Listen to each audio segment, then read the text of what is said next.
everybody, my name is Dr. Brianna Whiteside and welcome back to my YouTube channel. On this channel, I make faith, fashion, lifestyle, and financial content. And so if you're here, that must mean you like one or more of these things. And I want to welcome back the people who are rocking with me and who are returning viewers. Welcome back and welcome to my new viewers. Be sure to subscribe to the channel and turn your notifications on because I am going to be making content like this a little bit more often. I don't want you to miss out. In today's video, I'm going to talk about 3 ways that I remain disciplined, okay? And so I'm going to be looking at my notes to stay on track. And so if you feel like you're struggling with discipline, you feel like you're struggling or falling behind in a task or just in your life in general, you're gonna want to pay attention to the 3 ways that I share with you because they help me stay productive, help me stay consistent even when I really don't feel like showing up, because that's a real place. The first thing I want to encourage you to do is imagine and ask. I want you to imagine where you want to be and then ask yourself if you have what it takes to get there.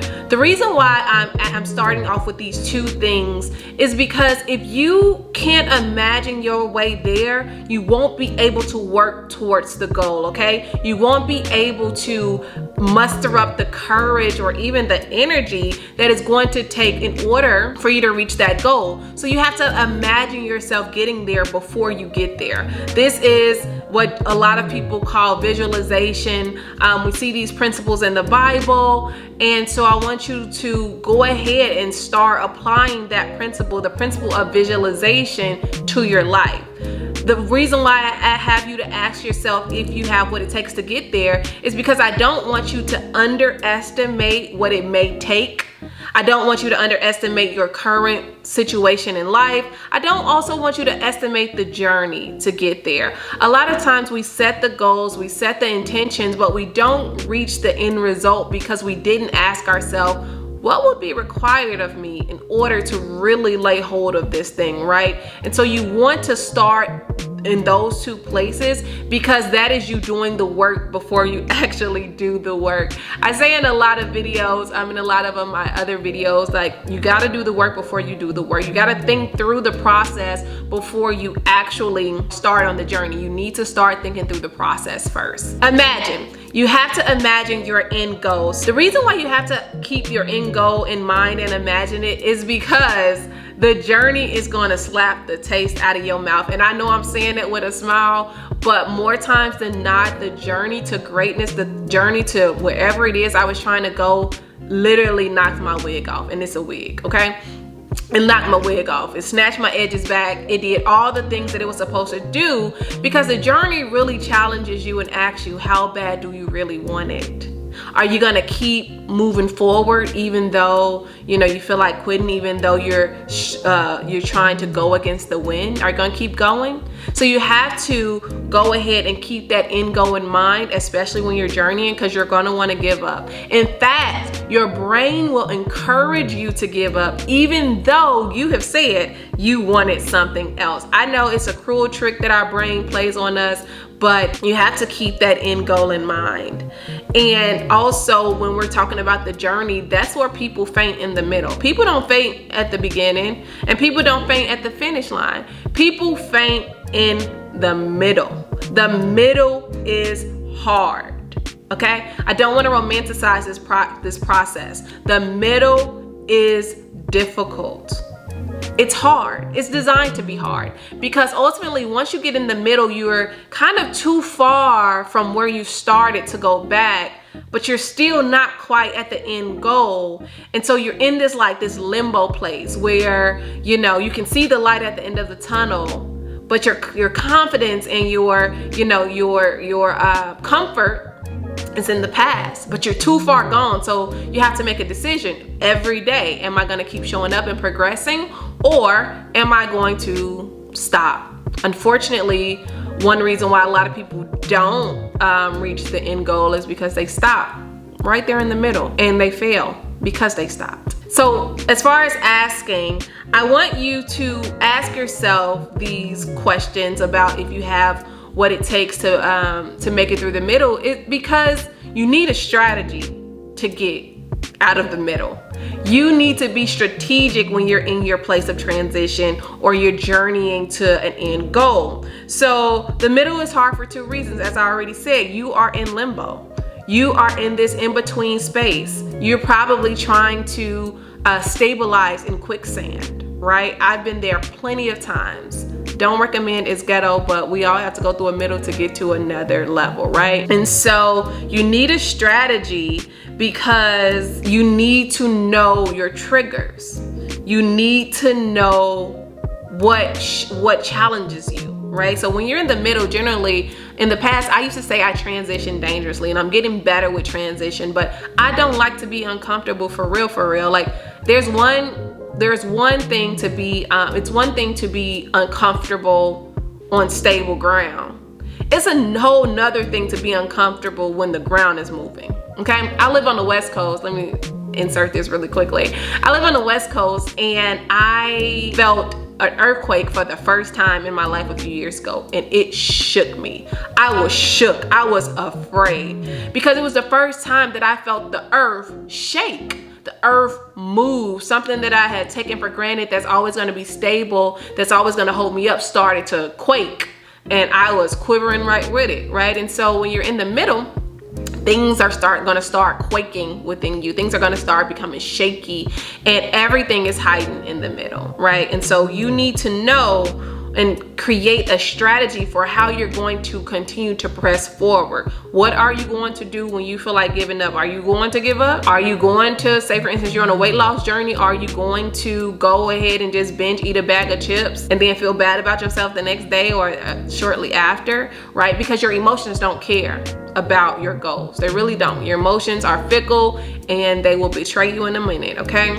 So you need to ask yourself these questions so that you can create a strategy for when you get weak in the middle, how you can continue to press towards the end result. The second tip that I want to give you is to identify your transitional strengths and weaknesses. And I kind of already talked about this a little bit, but you want to identify your strengths and weaknesses because stability requires one thing of you, but transition requires another thing, right? And so when you're in your instability, you're using a certain amount of strength to keep going. But when you are in transition, you actually start to use more strength in order to transition back to stability or what you perceive to be stability, right?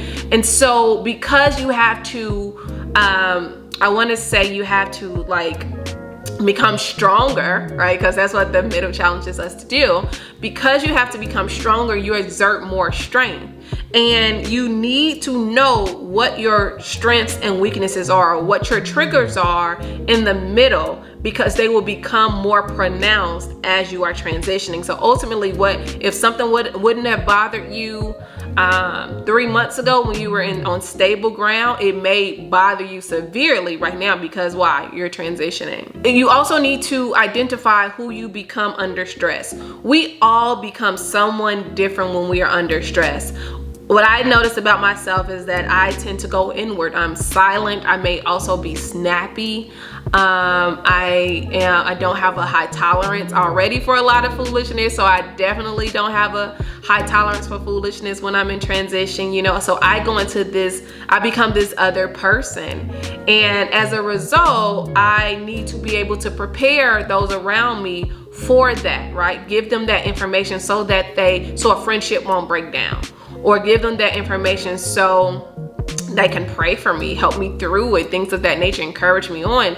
You need to know you so well that you can give those around you the tools to support you. I'm not saying carry you, I'm saying support you, because you do need support when you're trying to progress towards a goal, whether big or small, okay? You do need other people, so don't try to go at this alone. The third thing that I want to encourage you with is to not give yourself a choice. Sometimes we give ourselves too many options, and I know we live in a culture and a society where we like options. I want option A or option B. If option A don't work out, I'm gonna go on to option B. If Susie don't work out, I'm gonna go to Janie. If John don't work out, I'm gonna go to Tim. You know what I'm saying? Like, we live in this transactional society, right? It's a capitalist society. And we live in this transactional society, and as a result, we try to start doing life transactionally, right? And generally it does not work like that, because relationships are the most important thing. And so because you have to develop a relationship with yourself,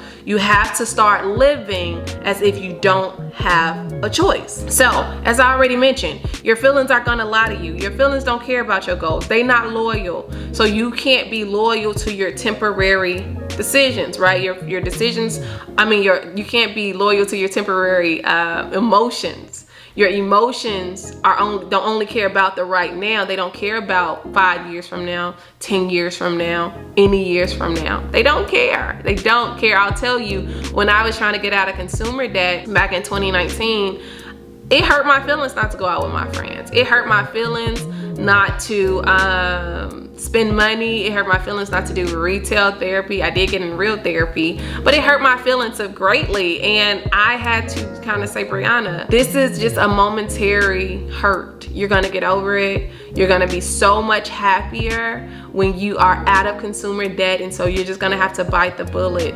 And I bit the bullet, and I am so much happier now that I'm out of consumer debt. So because your feelings may tell you it's too hard, it's never gonna happen, all the things, you have to work at silencing them. Silence your feelings. And even if you can't silence them immediately, I would encourage you to journal them out, get them out of your body, get that energy and that stress out of your body, write them down, externalize them. If you need to vent with someone trusted, someone who is safe for you, then do that, right? Because the goal is to get you to the end goal, right? And so this is no time for pride. This is no time to just be doing whatever. This is a time for you to buckle down and to get to where you need to be. And so under the fact that you don't give yourself a choice, I want to remind you that even if you don't feel motivated, be consistent. I am not motivated to do a lot of things in my life, but I am consistent. I will out-consistent someone in a heartbeat. Why? Because that's a part of my discipline, but also I understand that my momentary discomfort, my momentary I don't want to do this, does not care about the success and the joy and the happiness and the freedom that I want in the future, right? And so even if I don't feel motivated, I'm gonna show up and I'm gonna post on social media. I'm gonna record these videos. I'm gonna do what I intended to do before I got to this place where I wasn't motivated. I want you also to remember that it doesn't have to be perfect. You don't have to be the best. You don't have to be number one. You just need to be consistent. And as you are more consistent, you will begin to hone your craft. You will begin to tailor some of the content that you create, and you will naturally become a better version. Don't try to be a perfectionist out the gate, because I really believe that perfection is rooted in pride, right? And you don't want to be prideful. So I want you to take those 3 tips. If you can, imagine and ask yourself where you want to be, and if you have what it takes, identify your transitional strengths and weaknesses, and don't live as if you don't have a choice, okay? So I hope this video helped you. Again, make sure you like, share, and subscribe to my YouTube channel. Also, I have products and services. I have tons of ebooks on my site at BriannaWhiteside.com. I'd love for you to check them out if any of this helped you. And I'll see you in this next video. Bye.